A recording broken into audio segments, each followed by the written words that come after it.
నమస్తే welcome to యుగాంతం మానవ మేధకు అంతు చిక్కని రహస్యాల భూమిక సృష్టి మూలాలను ఆవిష్కరించే శాస్త్ర కదంబ వేదిక విశ్వరహస్యం పెను తుఫానులు ఎవరికి తలవంచవు ప్రళయాలు ఎవరికి భయపడవు కాలం ఎవరి చేతిలో కీలుబొమ్మ కాదు దేవుడైనా విధిని అనుసరించాల్సిందే మనిషి పాపాలకు అంతిమ గతులు అనుభవించాల్సిందే ఆ దిశలో యుగాంతం భూమి అంతం ఎప్పుడో శాస్త్రవేత్తలు సైతం లెక్కలు వేసి మరీ చెబుతున్నారు భూమికి అంతిమ ఘడియలు దగ్గర పడ్డాయనే మాటలు ఇటు శాస్త్రవేత్తల్లోనూ అటు సామాన్యుల్లోనూ గుబులు పుట్టిస్తున్నాయి అంతరిక్షంలో వింత శబ్దాలు వస్తున్నాయంటూ నాసా పరుగులతో పరిశోధనలు మొదలుపెట్టింది ఏ ప్లానెట్ ఏ క్షణం భూమిని ఢీకొడుతుందో తెలియని భయం మానవ లోకాన్ని ఉక్కిరి బిక్కిరి చేస్తుంది మరోపక్క 2060 కల్లా భూమికి అంతం తప్పదంటూ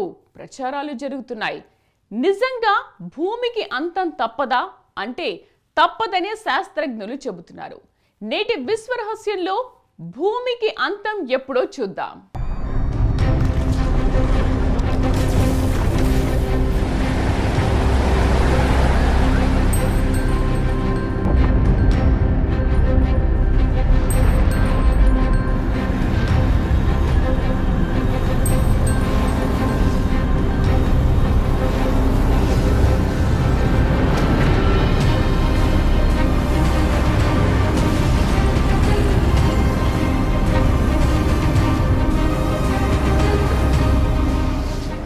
మనిషి అడుగులు ఎటువైపు ప్రగతి భ్రమలో పతనం వైపా శాస్త్ర విజ్ఞానం వెర్రితలలు వేస్తుందా విధ్వంసమే మనిషి ప్రగతికి చిరునామానా ప్రకృతిని వికృతిగా మార్చే పాపం మనిషిదేనా సూర్యుడు కూడా చిర్రెత్తిపోతున్నాడా సముద్రానికి చోటు చాలక ఊళ్ళ మీద పడుతుందా పంచభూతాలు ప్రళయానికి సై అంటాయా భూమికి అంతిమ గడియలు వచ్చినట్టేనా భూగోళం మహా శ్మశానంలా మిగిలిపోతుందా మానవ లోకానికి చావు మేళం మొదలైందా అసలు విశ్వంలో ఏం జరుగుతోంది భూమికి అంతం ఎప్పుడు యుగాంతానికి చివరి తేదీ ఏది యుగం అనే మాట వింటే చాలు యుగాంతం అనే పదం గుర్తొచ్చేంతగా 2012 మానవ ప్రపంచాన్ని వణికించేసింది మాయా క్యాలెండర్ ఆధారంగా యుగాంతం ఎలా ఉంటుందో కళ్లకు కట్టిన సినిమాలు మార్కెట్లో కాసుల వర్షాలు కురిపించాయి పేలుతున్న అగ్నిపర్వతాలు భూకంపాలు సునామీలు ఒక్కటేంటి భూమిపై ముప్పేట దాడి చేశాయి ఇలా ఎన్నో ప్రకృతి వైపరీత్యాల కారణంగా భూమికి అంతం తప్పదని గ్రాఫిక్స్ తో సినిమాలు దడపుట్టించాయి భవిష్యత్తును తలుచుకుంటేనే గుండెలు బరువెక్కేలా చేశాయి ఇప్పుడు మళ్ళీ ప్రత్యేకంగా యుగాంతం గురించి తెలుసుకునేదేముంది అనుకోవచ్చు అసలు కథ ఇక్కడే ఉంది అంతరిక్షాల్లో ఇళ్లు కట్టే అగ్రదేశాల దూకుడు వెనుక భూమికి అంతం తప్పదనే సంకేతాలేనా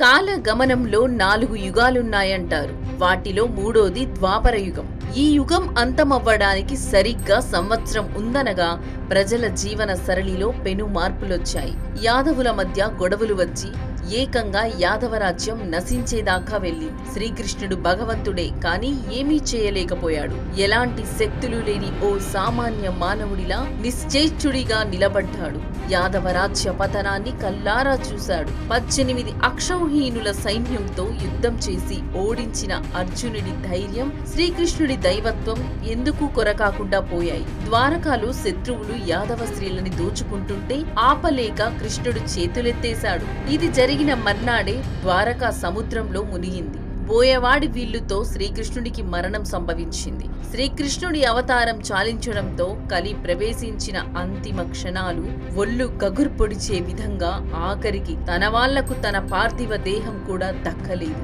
ఇదంతా మనం చెప్పుకునే జగన్ నాటకమే కావచ్చు కానీ కలియుగం ఓ దివ్య అవతారాన్నే మింగి వచ్చింది శ్రీకృష్ణుడి నిష్క్రమణతో ద్వాపర యుగం ముగిసి కలియుగం ప్రారంభమైంది ఇది 17-18 ఫిబ్రవరి 31-2 BCE అని పరిశోధకులు చెబుతున్నారు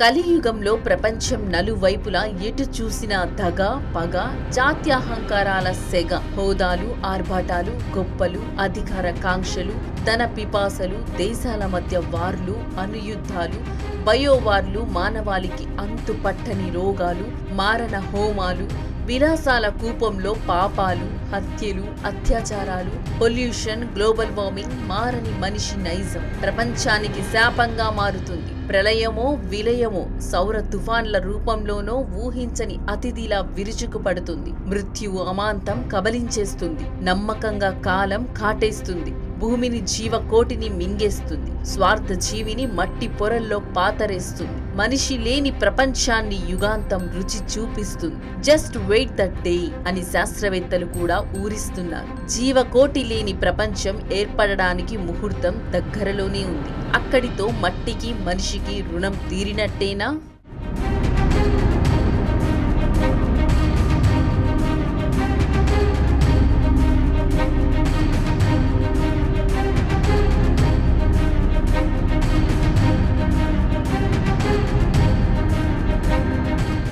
భూమిపై మనిషికి రోటీ కపడా మకాన్, ఆశకు అంతే లేదు.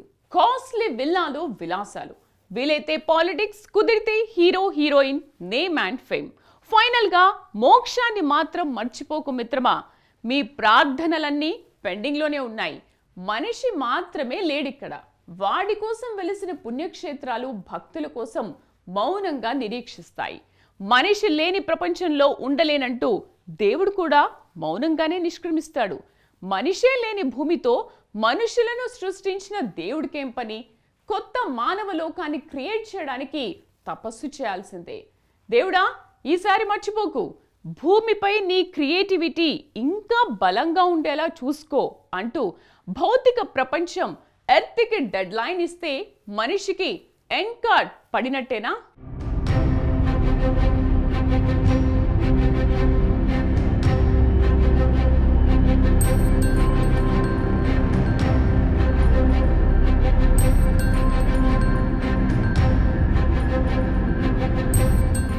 మనుషులంతా అంతమయ్యే మొదటి రోజు చివరి రోజు కూడా అదే. నిశిది వీధుల్లో శ్మశాన నిశ్శబ్దం రాజ్యమేలడానికి సిద్ధంగా ఉంది. మనిషి గడించిన జ్ఞానం ఒక పెట్టున పతనమైతే బోరున ఏడ్వడానికి మనిషే లేని ప్రపంచాన్ని దేవుడు క్రియేట్ చేస్తున్నాడా?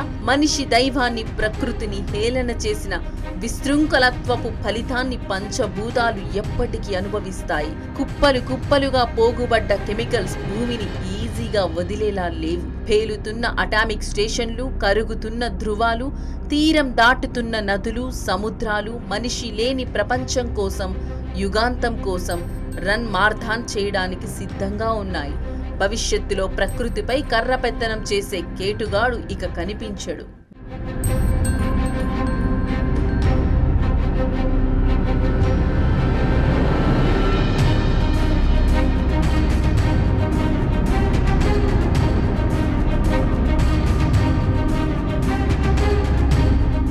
వెయ్యి సూర్యుల వెలుగు ఒకేసారి ఆకాశంలో కనిపిస్తే అది అద్భుతమైన దైవశక్తి కావచ్చు. దేవుడు ఆ విధంగా మృత్యువై లోకాన్ని సర్వనాశనం చేస్తాడని మహాభారతం అక్షర సత్యంగా చెబుతుంది. మనిషి తనను తాను రక్షించుకోవడానికి అవకాశం లేనంత విధ్వంసక శక్తిని మనిషి కలిగి ఉన్నాడని ఆల్బర్ట్ ఐన్స్టీన్ ఏనాడో హెచ్చరించాడు.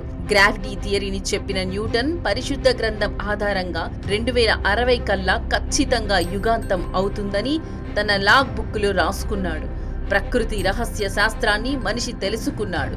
కానీ త్వరలో అతడు తెలుసుకున్న దానికి తానే బానిసవుతాడు. దాక్కోలేడు, పారిపోలేడు, ఊరుకోలేడు.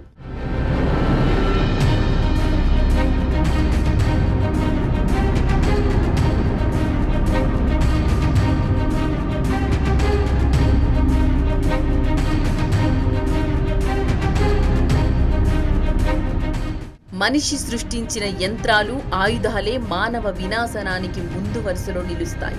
హెన్రీ ఆడమ్స్ 1862లో తన సోదరుడికి రాసిన ఉత్తరం సారాంశం ఇది. సృష్టి ఆవిర్భావానికి ఏ దైవకణం కారణమైందో అదే దైవకణం సృష్టి అంతం కోసం ఎదురు చూస్తుందని స్టీఫెన్ హాకింగ్ స్పష్టం చేశారు. దీన్నే మన ఋషులు, పురాతన మహర్షులు విశ్వముకులిత సిద్ధాంతంగా చెప్పారు.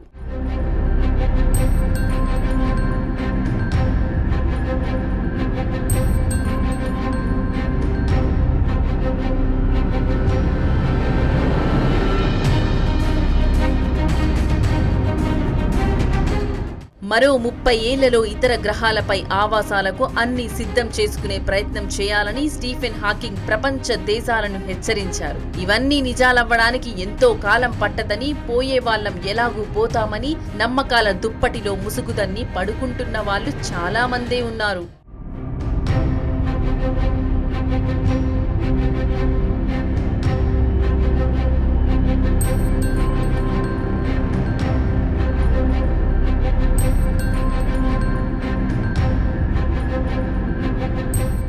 యుగాంతం అనే పదం మనిషిని ఎప్పటినుంచో భయపెడుతున్న వార్తే. అయినా నిమ్మకు నీరెత్తినట్టు మానవ లోక నిర్లక్ష్యాలు, అజ్ఞానంతో చేసే పాపాలు భూమికి ఉరితాడును పేనుతున్నాయి. మనిషి సుఖపడుతున్నాననే భ్రమలో తన శవపేటికని తానే సిద్ధం చేసుకుంటున్నాడు.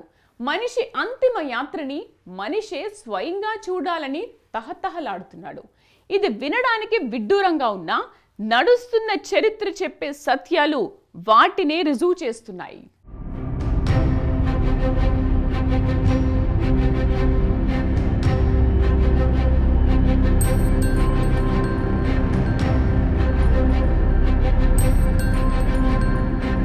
శాస్త్రవేత్తలు కూడా యుగాంతం తప్పదని హెచ్చరిస్తున్నారు. పర్యావరణాన్ని అధ్యయనం చేస్తున్న శాస్త్రవేత్తలు యుగాంతానికి సంబంధించిన కొన్ని ప్రమాద గంటికలని ముందే గుర్తించారు. ఇప్పటి వరకు ఓజోన్ పొర దెబ్బతింటుందని, అది జీవ మనుగడకి ప్రమాదమని చాలా మందికి తెలుసు. కానీ అదొక్కటే కాదు, జీవకోటి మనుగడకు ముప్పు వాటిల్లే ప్రమాదాలు చాలా పొంచున్నాయి. కొన్నేళ్లుగా భూమి ప్రధాన అంచులు మంచులా కరిగిపోతున్నాయని గుర్తించారు. అదే జరిగితే భూమి పరిమాణం తగ్గడం ఖాయమని శాస్త్రవేత్తలు చెబుతున్నారు. అదే కాక భూమి చుట్టూ ఉన్న అయస్కాంత ఆవరణ కూడా భూమి అంతానికి పాలు పంచుకుంటుంది. సూర్యుని కిరణాల కంటే అత్యంత శక్తివంతమైన కిరణాలు ఇటు భూమిపైన అటు సూర్యుడిపైన ప్రభావం చూపిస్తున్నాయి.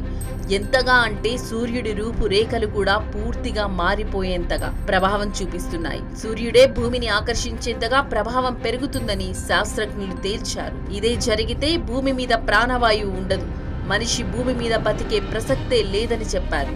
భూ పరిభ్రమణంలో భాగంగా బ్లాక్ హోల్స్ ప్రభావం పెరిగినా అంతిమంగా భూమి అంతరించడం ఖాయం.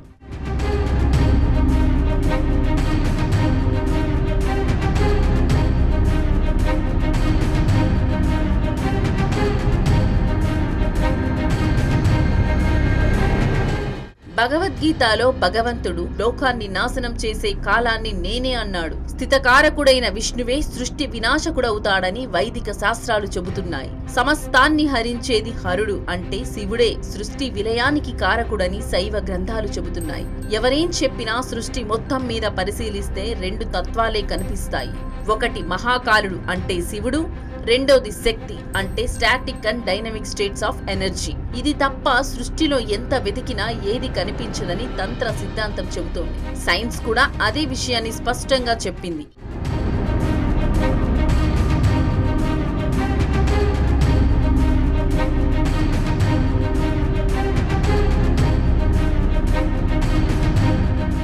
పురాణాల ప్రకారం పార్వతి అంటే ప్రకృతి శివుడిలో సగభాగం అంటే శక్తికి ప్రతీక. గ్రహాల చుట్టూ ఆవరించి ఉన్న అయస్కాంత గ్రావిటీ శక్తి జగన్మాత.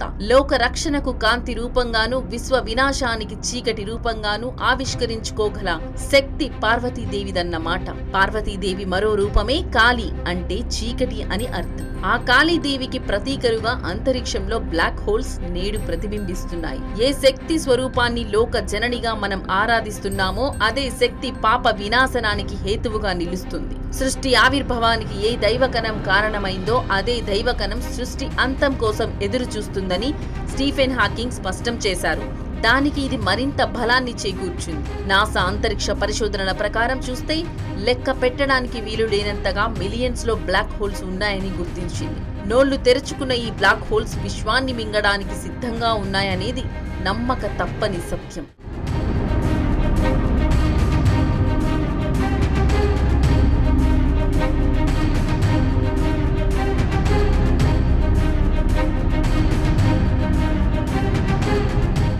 గ్రీకు పురాణాల్లో అంతరిక్షంలోని నల్లటి సొరంగాల గురించి చెప్పడం జరిగింది. అది నేటి శాస్త్రవేత్తలకు ఆశ్చర్యంగా ఉంది. పురాతన సుమేరియన్లు, బబిలోనియన్, అసీరియన్లు దేశాలతో పాటు అనేక దేశాల ప్రజలు ఆకాశంలో నల్ల సొరంగాలుగా కనిపించే డెమన్ డెన్లు ఉన్నాయని నమ్ముతారు.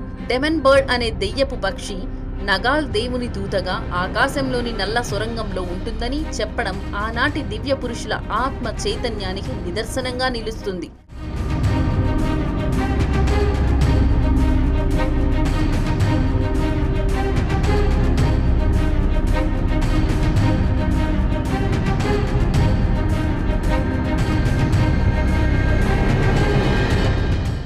సౌర కుటుంబంలో ఉన్న ఉపగ్రహాలు, నక్షత్ర మండలాలు ఒకసారి పూర్తి పరిభ్రమణం చెందడానికి 25,800 సంవత్సరాల కాలం పడుతుందని మ్యాక్కెనా సోదరుల మాయా క్యాలెండర్ సహాయంతోనే కనుగొన్నారు. నక్షత్రాలు 70 సంవత్సరాలకు 1 డిగ్రీ తూర్పు వైపుకు కదులుతుంటాయి. మాయా కాస్మోజెనిస్ ప్రకారం అంతరిక్షంలో జరిగే అలజడి భూమి మీద పెద్ద ప్రళయానికి సూచనగా కనిపిస్తుందని, ప్రపంచం అంతం కాబోతుందని తెలుస్తోంది. ఒక్కోసారి లెక్కలు అటు ఇటుగా కావచ్చు, కానీ అంతం మాత్రం తప్పదు. ఇదే విషయాన్ని వీరబ్రహ్మం కాలజ్ఞానంలో అంతరిక్షంలో కొండంత నక్షత్రం ఉదయించి మానవ మారణ హోమానికి కారణమవుతుందని శతాబ్దాల క్రితమే చెప్పారు.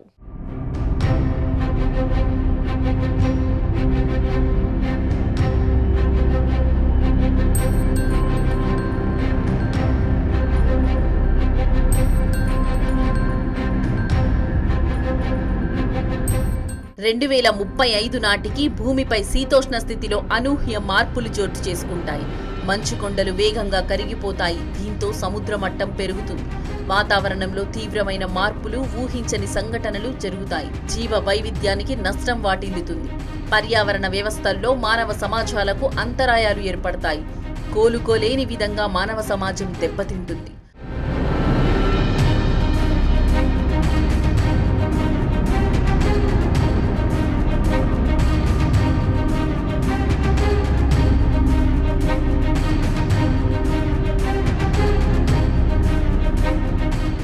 గత 30 ఏళ్లలో వాతావరణ సంబంధిత విపత్తుల సంఖ్య 3 రెట్లు పెరిగింది.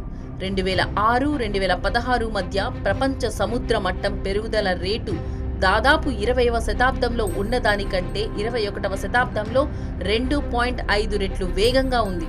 వాతావరణ మార్పుల కారణంగా సంవత్సరానికి 20 మిలియన్లకు పైగా ప్రజలు తమ ఇళ్ల నుండి బలవంతంగా వెళ్లాల్సి వస్తుంది. ఐక్యరాజ్య సమితి పర్యావరణ కార్యక్రమం అంచనా ప్రకారం వాతావరణ మార్పులకు అనుగుణంగా నష్టాలను ఎదుర్కోవడానికి అభివృద్ధి చెందుతున్న దేశాలకు 2030 నాటికి సంవత్సరానికి $140 నుంచి $300 బిలియన్ల ఖర్చవుతుందని గణాంకాలు చెబుతున్నాయి.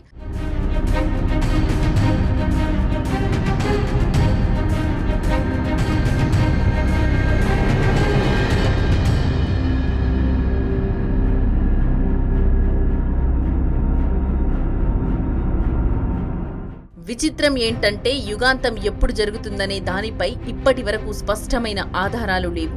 చాలా మంది 2000 సంవత్సరంలో యుగాంతం అవుతుందని, తరువాత 2012లో యుగాంతం సంభవిస్తుందని భయభ్రాంతులకు గురయ్యారు. అంతేకాదు 2035 కల్లా నేచురల్ డిజాస్టర్ చోటు చేసుకుంటాయని స్టీఫెన్ హాకింగ్ స్పష్టం చేశారు. పరిశుద్ధ గ్రంథం బైబిల్ ప్రకారం 2060 కల్లా యుగాంతం అవుతుందని ప్రచారం జోరుగా సాగుతుంది. కానీ అవన్నీ కేవలం పుకార్లేనని భావించే వాళ్ళు లేకపోలేదు. మరి యుగాంతం ఎప్పుడు జరుగుతుంది అనే దానిపై స్పష్టత లేకపోయినప్పటికీ మరో 30 ఏళ్లకి భూమికి ప్రమాదం పొంచి ఉందని, ఇతర గ్రహాలపై మనిషి విస్తరించాల్సిన అవసరం ఉందని మరింత స్పష్టంగా చెప్పారు స్టీఫెన్ హాకింగ్. అయితే ఆయన చెప్పిన మాటల ఆధారంగా యుగాంతం దగ్గర పడ్డట్టేనా?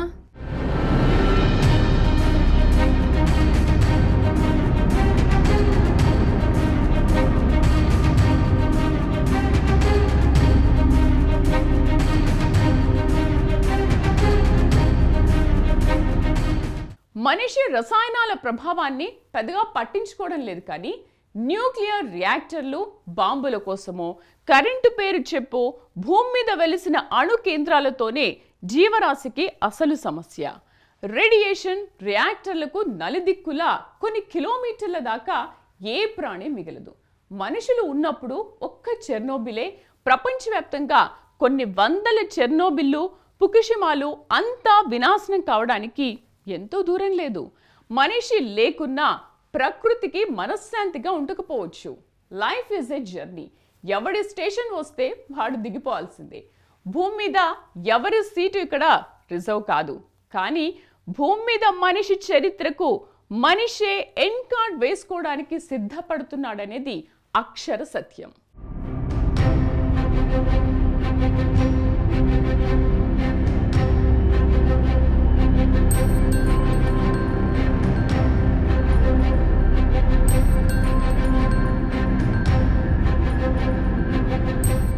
వరల్డ్ వితౌట్ మ్యాన్ ఊహించడానికే భయంగా ఉంది.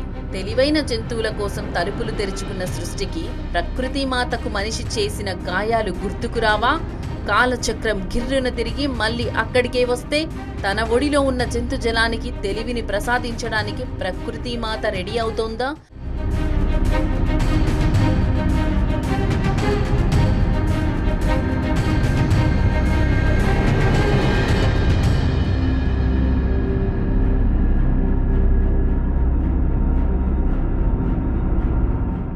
ప్రపంచంలోని సగం అడవుల్ని నాశనం చెయ్యడానికి మనిషికి 10,000 సంవత్సరాలు పట్టింది.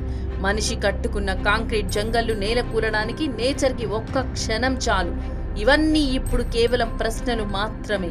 ఆలోచిస్తే మనిషి పాపాన్ని జస్ట్ మినిట్ రెప్ప వేసి తెరిచే లోపు సంద్రాలు భూమిని క్లీన్ చేస్తాయి. మనిషే లేని ప్రపంచాన్ని సృష్టించుకోవడానికి ప్రకృతికి ఏమంత కష్టం కాదు.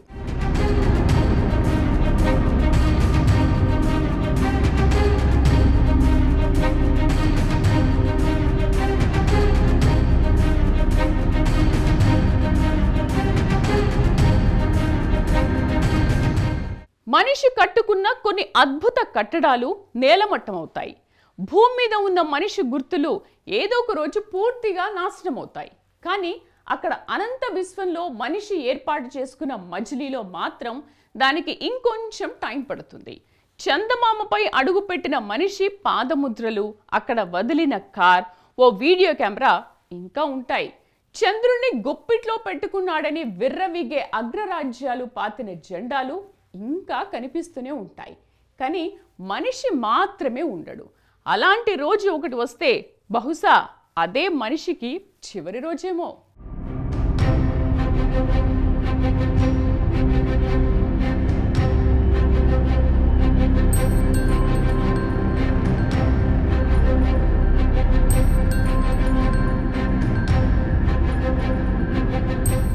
పురాణాల్లో కాలాన్ని 4 యుగాలుగా విభజించారు.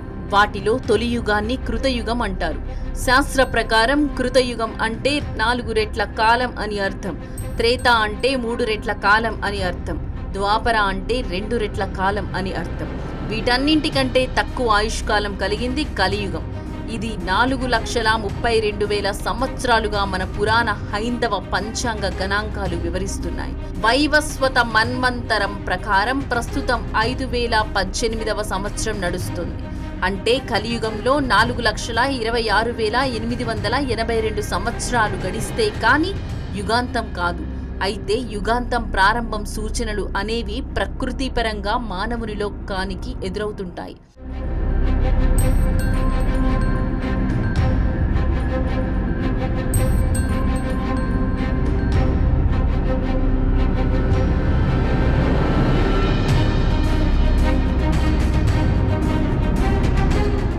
మాయా క్యాలెండర్ని ప్రాచుర్యంలోకి తెచ్చింది అమెరికా చరిత్రకారుడు జోస్ ఆర్గ్యులస్. ఈయనే యుగాంతాన్ని ప్రపంచం తెర మీదకు తెచ్చి ప్రజల్లో భయాందోళనల్ని రేకెత్తించాడు. మాయా క్యాలెండర్ లెక్కల ప్రకారం యుగాంతం రోజున బ్లాక్ హోల్కి ఎదురుగా సూర్యుడు వస్తాడని, దాంతో మొత్తం సృష్టిని ఆ బ్లాక్ హోల్ లాగేసుకుంటుందని వాదించారు. ఏది ఏమైనా సృష్టి అంతమనేది కొందరి లెక్కల ప్రకారం పాక్షికంగా జరిగినా యుగాంతం అనేది ఇప్పుడిప్పుడే జరిగేది కాదని స్పష్టమవుతోంది.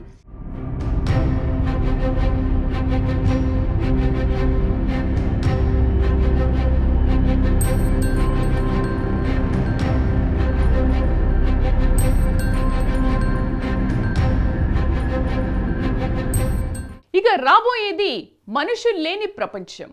గాలిని ఆశగా ప్రాణంగా శ్వాసించే జీవకణం ఇక ఈ భూమి మీద ఉండకపోవచ్చు. యుగాంతాల గురించి చర్చలు జరగకపోవచ్చు. ఏ ప్రళయాలు పలకరించవు. మొత్తంగా ప్రాణం మీద తీపితో అనుక్షణం చచ్చే మనుషులు లేని దునియా వస్తుంది. డబ్బులు, డాలర్లు, క్రెడిట్ కార్డులు అన్నీ గాయం. అలాంటి రోజొకటి భవిష్యత్తులో ఉందని అన్ని మత గ్రంథాలు హెచ్చరిస్తున్నాయి. అప్పటి వరకు జియో జీనేదో, జీవించండి, జీవించనివ్వండి. Good bye.